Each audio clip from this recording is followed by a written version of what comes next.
ฉีกกันนี่เสือตัวใช้นะจะพี่ใช่เกลือชีนี่ตอนนั้นจะเรียนน้ำของน่ะนี่ติดใจที่จากกุศลเทียน่ะ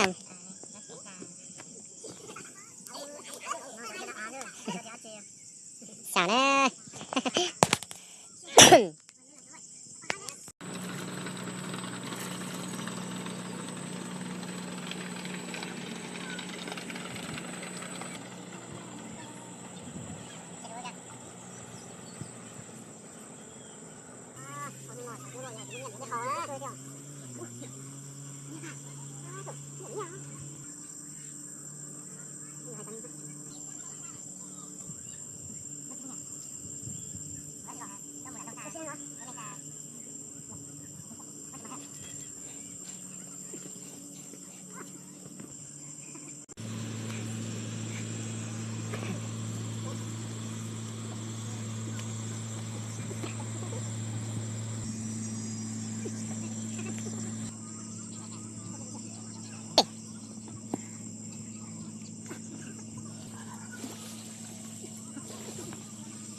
ไปเต้นก่อนน้องโป๊ะไปเต้น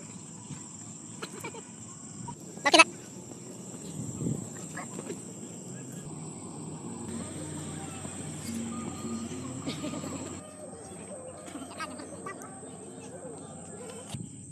ต้องรอเยอะเนาะ